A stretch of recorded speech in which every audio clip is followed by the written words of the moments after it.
Hello दोस्तों, क्या आप जानते हैं एक समय ऐसा था जब दुनिया की अर्थव्यवस्था में भारत की हिस्सेदारी 20% से भी ज़्यादा थी। जब यूरोप के कई देश गरीबी से जूझ रहे थे, तब भारत सोने की चिड़िया कहलाता था। लेकिन फिर क्या हुआ? क्यों 1800 का भारत इतना अमीर था कि अंग्रेज भी डर गए थे? आज हम जानेंगे 1800 के भारत की असली आर्थिक ताकत, दुर्लभ तस्वीरों और ऐतिहासिक तथ्यों के साथ। 18वीं सदी के अंत तक भारत दुनिया के सबसे समृद्ध क्षेत्रों में गिना जाता था। इतिहासकार अंगस मेडिसन के अनुसार 1700 में विश्व जीडीपी में भारत की हिस्सेदारी लगभग 23% थी।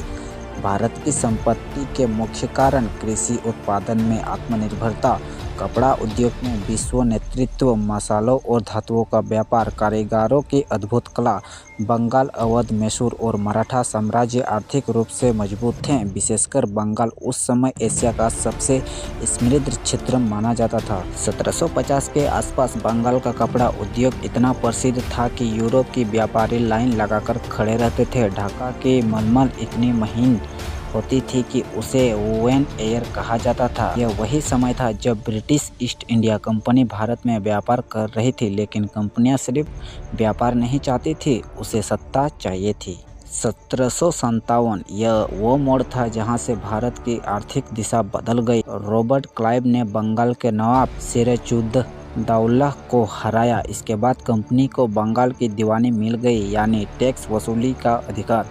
यहीं से शुरू हुआ धन का बहिर्गमन। भारत की संपत्ति 18वीं सदी में भारत दुनिया का सबसे बड़ा कपड़ा निर्यातक था, लेकिन 1800 के बाद भारतीय बुनकरों पर भारी टैक्स, ब्रिटेन से सस्ता मशीन बना कपड़ा आयात, स्थानीय उद्योग का विनाश। कुछ इतिहासकार बताते हैं कि कई बुनकरों ने मजबूरी में अपने औजार तोड़ दिए।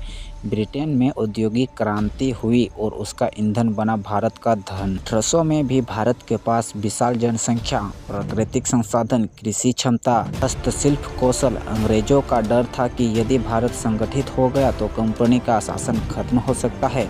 इसलिए उन्होंने फूट डालो और राज करो नीति अपनाई। स्थानीय शासकों को आपस में लड़ाया, आर्थिक नीतियां से निर्भरता बढ़ाई। 1857 का विद्रोह अंग्रेजों के लिए चेतावनी था। इंडियन रेबिलियन ऑफ 1857 यह विद्रोह सिर्फ सैनिकों का नहीं था, बल्कि आर्थिक शोषण के खिलाफ भी था।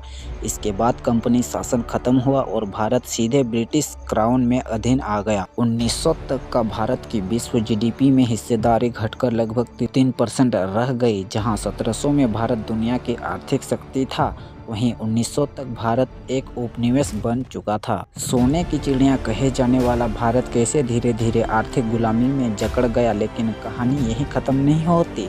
भारत ने संघर्ष किया, स्वतंत्रता पाई और आज फिर दुनिया की बड़ी अर्थव्यवस्थाओं में शामिल है। सवाल यह नहीं है कि 1800 में भारत कितना अमीर था, सवाल यह है क्या हम उस इतिहास में सीखकर फिर से वही आर्थिक ताकत बन सकते हैं। दोस्तों, आज के वीडियो में बस इतना ही। वीडियो पसंद आए तो वीडियो को लाइक करें, चैनल को सब्सक्राइब करें, वीडियो को शेयर करें और कमेंट जरूर से कर दीजिएगा। धन्यवाद दोस्तों, मिलते हैं अगले वीडियो में।